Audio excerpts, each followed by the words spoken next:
Hi mga kapreni! Salamin sa takdang panahon.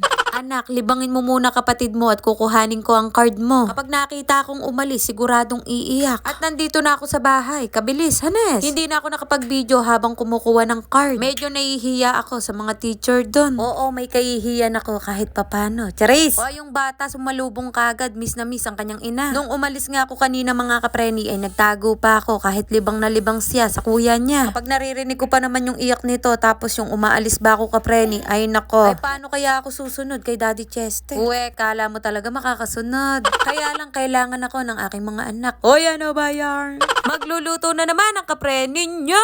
To the highest level. Namiss ko yun. Namiss nyo rin ba? Malapit nang mawala ang sumpa sa pagmumukha ko sa wakas. Ang saya talaga magluto kapag may lulutuin. Yung kahit hindi ka naman talaga marunong magluto ay mapapaluto ka dahil may lulutuin. At nag-request pa nga ang nanay ako daw ang magluto ng tokwa na may kangkong. Nasasarapan siya sa luto ko kahit ako hindi ko nasasarapan.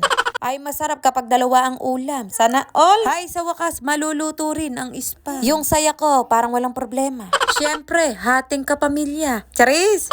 Walang lamangan pagdating sa spam. Siyempre, spam na to kapreni. Ay, hindi basta-basta to. Dapat pantay ang pagkahiwa, parang sa iyo, kapreni. Hindi ko akalain na magiging 12 piraso ang hiwa nito, kapreni. Gagawin ko pa namang 20 pieces. Kasing nipis na ng mukha nyo yun, kapreni.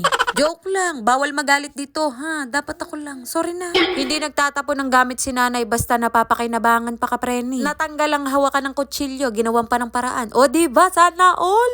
O yung salamin, kailan lilinisin? Ay bago mawala ang dumi niyan, kapreni, kailangan muna i-flex. Ipapa-enroll ko na si Kuya Ken ng grade 7. Naiba nga ng eskwelahan mga kapreni dun na sa mas malapit. Eh bakit naman kasi lalayo pa kung may mas malapit, Hanes?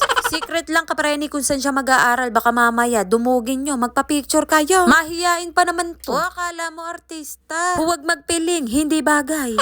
Nagabang kami ng tricycle sa labas at yung tito ko may pinuntahan. Hindi ko alam kung saan, kayo ba alam nyo? Pagpunta namin dito sa eskwelahan, agad-agad akong binigyan ng test paper. Ay kapag hindi to sinagutan mga kapreni, hindi makakapag-enroll ang Kuya Ken. Ang sabi ko, ilayo mo ang video. Inilapit pa lalo. Talagang gusto akong mapahiya ng anak ko. Nakita na ang tunay na mukha. Haha! Babawi tayo sa blurred at doon tayo gumaganda. Ay nako, ano ba yan? Huwag nyo nang pansinin ang ipin. Natural yan kapreni. Kulay dilaw. Natural lang yan.